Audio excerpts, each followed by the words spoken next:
The inorganic arrangement of Nigerian state has adverse effects on societies, cultures, identities, heritage, and even sometimes destroys lineage organically built over generations, if not millennial.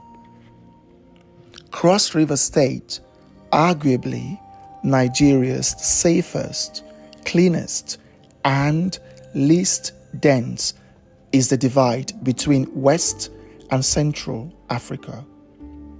The Bantu people, who are one of Africa's largest groups, migrated hundreds of years ago from here, headed southwards, permeating most of Central, East, and Southern Africa.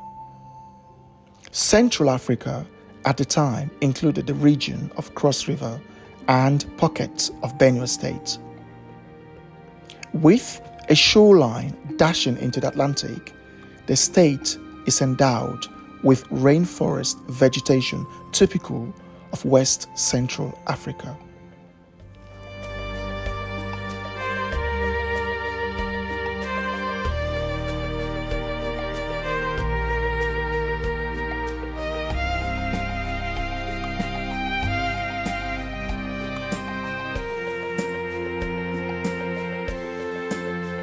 Our journey started in Abuja, the federal capital of Nigeria.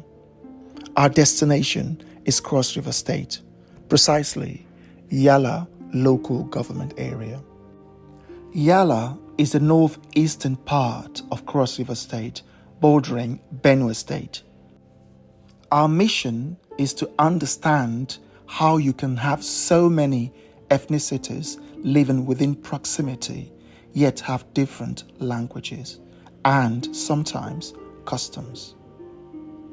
We intend to dig into the history to better understand where this language divergence stems from.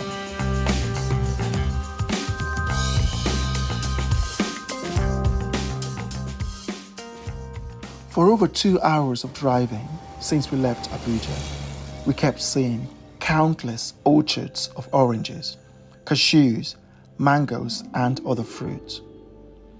These lands are permeated by fruit grown organically with vast array of arable level lands. Let's take, for instance, a pack of 5 Alive juice costs about 3,000 naira. Imagine how much you can generate with a yearly production of 100,000 packs of orange, cashew, and mango juice. We decided to stop at Dio Village, Kwande local government area of Benue State. This was our first stop. Kwande local government area connects you to the Republic of Cameroon in a stone's throw, whilst also bounded by Cross River State. Without overlooking the hospitality of the people, it was the abundance of orange orchards left to rot that struck us.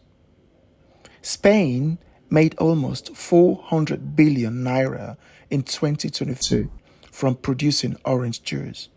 Portugal over 300 billion, whilst the United States made over 8 trillion naira from producing orange juice. This cannot continue in a country where over 60% of its population live in multi-dimensional poverty, the worst in the world. As with most of Nigeria, farming is the mainstay of Dio Village. After a few hours' drive, we had a pit stop in Adigbo Township, Benue State. The distance from here to Yala local government area of Cross River State is about 91 kilometers or 2 hours drive. We stopped here to refreshen ourselves and getting ready to enter Cross River State.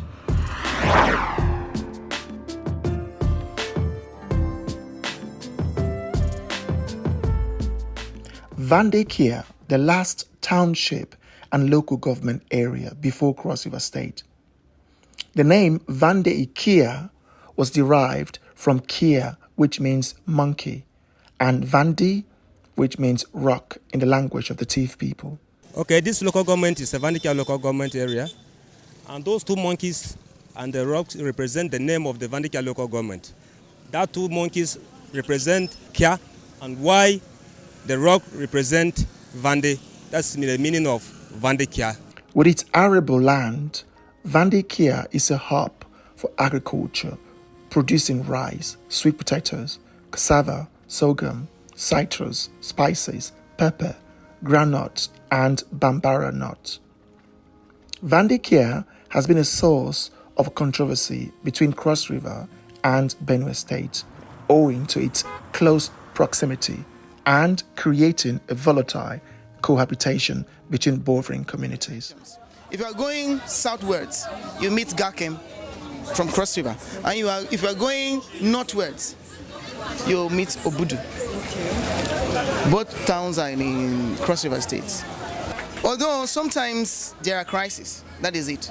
But as we dig about this crisis, we discover that these crises are just sometimes they are flamed up by just few individuals because of, should I say, a political influence and should I say selfish interest. So many people do not agree that these boundaries should be situated here.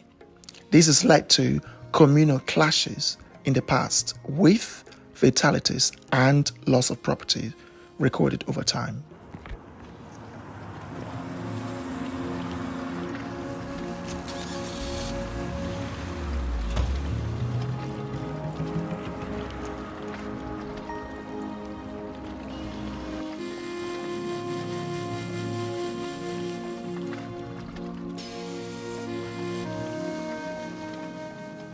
The Yala people were not the only victims of the inorganic arrangement of our state.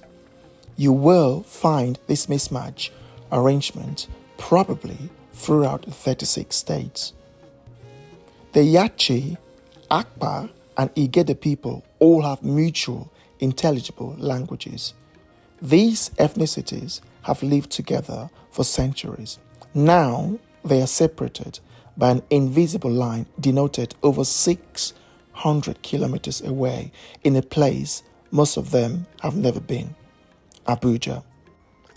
As we travel within Cross River State, we are witnessing how languages shift to dialect and dissipate slowly into one even less mutually intelligible, to at times zero mutual intelligibility.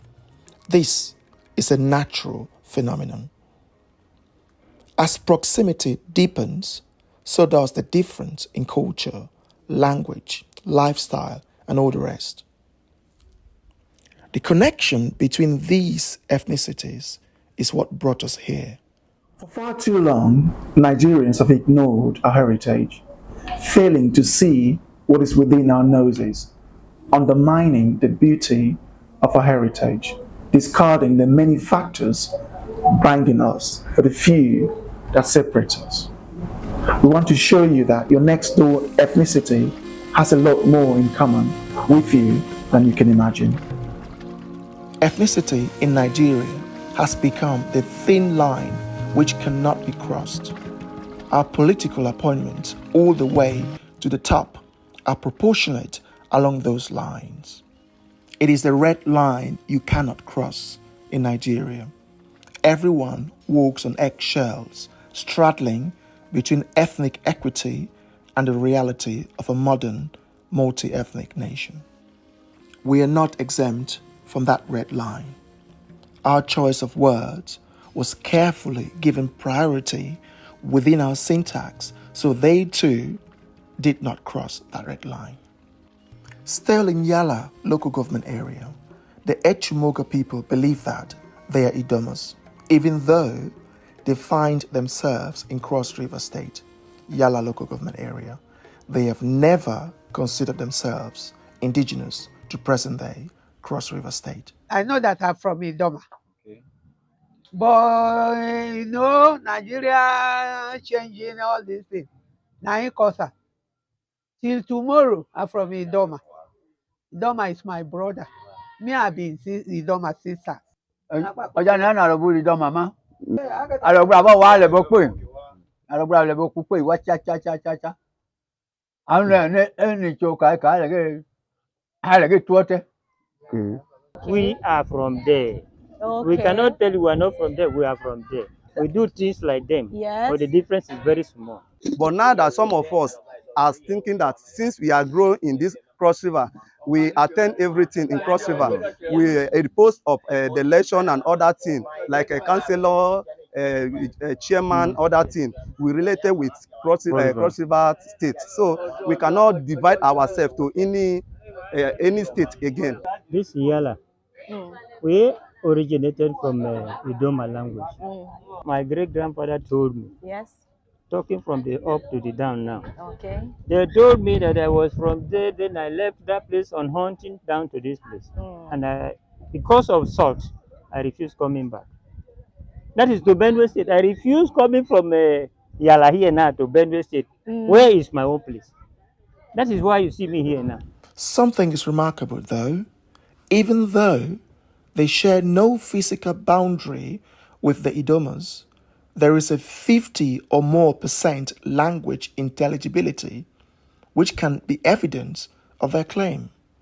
The language they spoke there, me personally, I understand many, not to say so more.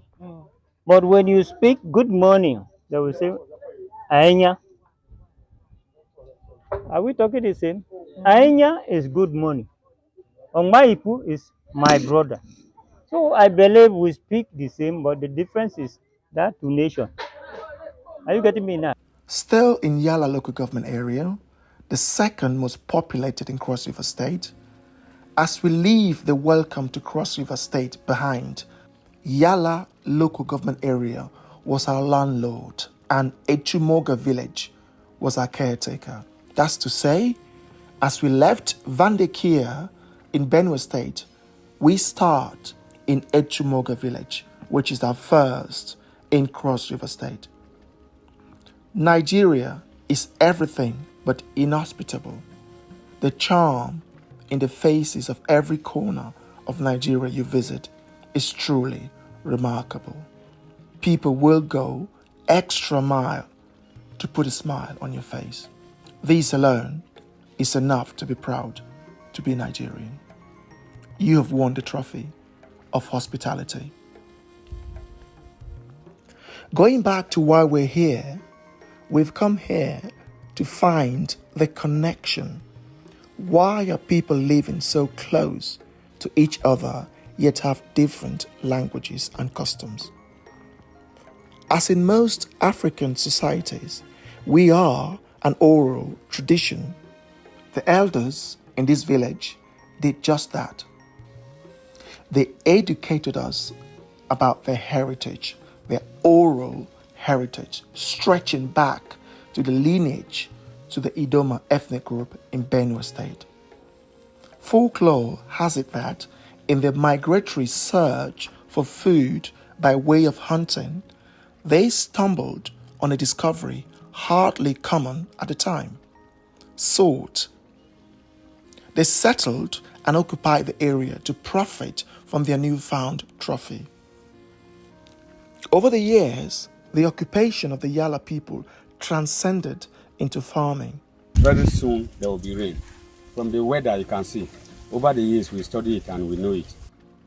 The farm produce is mostly consumed by the people and has a strong influence on the cuisine, with the Beninese soup being a popular delicacy. That one again has a different processing. Okay. You call it Benesit. Okay. Very, very small. If you don't want to eat that Benesit, you must bring Okohe, Okay. must bring Rini. Magi no dey. Oh. No, and salt. But when you prepare that thing, you will go and marry that person. Wow.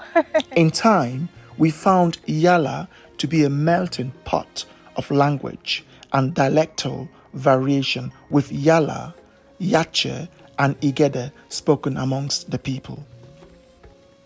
In the midst of the beautiful culture, history, and people, it is evident that the Yala people have not been spared of the greater Nigeria's commonplace, bad governance. Essential needs like water and basic infrastructures to facilitate modern living are in extreme short supply, in some cases inexistent. As echoed earlier, farming is the mainstay of most Nigerian rural living. That in our culture, our New Yam Festival is 30th of August. The lack of water supply and irrigation impacts the livelihood immensely. We don't have water at all. Even as I'm telling you now, maybe tomorrow I'll back. This has negatively driven down productivity in the community. They are filling this thing. They will wash it, but there's no water. That is our major problem, especially as per now. We don't have water. Next, we visited Opoma village. We were told that this place was known for salt ponds. We walked for a few minutes on the village unpaved road to the salt ponds. Salt discovery has a long history with Opoma village. History has it that the salt discovery was what brought the ancestors into this village from Idoma, region of present-day Benue state. In our hunting migratory search, whilst looking for drinkable water, we stumbled on salt ponds instead. These weren't drinkable. Our settlement here was determined by the salt discovery. They took this home and others to their father in Otukbo, Igumale, Utonkon, and others. Our great-grandparents knew they had stumbled on a discovery that will benefit posterity. The salt pond confirmed the oracle alluded to by the elder earlier. There is a variant version of the story that credited the borrowing of the salt wells to the Europeans. But the people we met here, we believe, were from the Middle East or Asia because they were white. The ponds weren't dug by Yala people. It was the whites who dug them. It was, however, claimed that the Europeans were later expelled by the locals. These containers contain liquid extracted from the ponds. These are for salt extraction. Now, the process involves boiling of the liquid on a cauldron using a furnace for sometimes up to 5 days, at which point the liquid then dissolves and turns into salt. Apart from being hospitable, another irrefutable quality that we Nigerians have is our resilience. Notwithstanding the penury, the people of Yala showed great strength of character and perseverance. Very few people in the world would smile in despair. Nigerians do. Remarkable. Before we left, they used our medium to call upon the government to help solve the challenges in their communities. See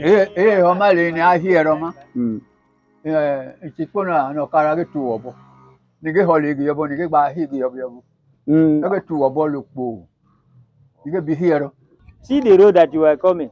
This is Trunk A road, and nothing has been done to it. Trunk A road, when the Ibom and Kola. Okay. I've seen nothing.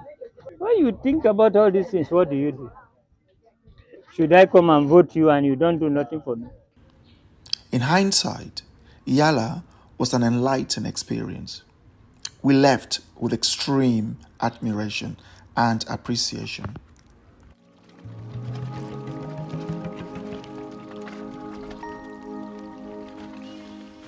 The ethnic groups of Yala local government area are the Yala, who are the dominant ethnic group, followed by the Igede Edi, Anyadaha, Anyugbe, Eminyi, Ibila, Igbakobo, Opiruku, Itekpa, Gabu, Ukele, and Yache. Their languages are Yale, Igede, Kukele, and Yache, to name a few.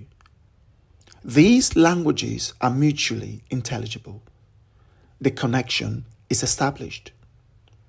Languages bind people.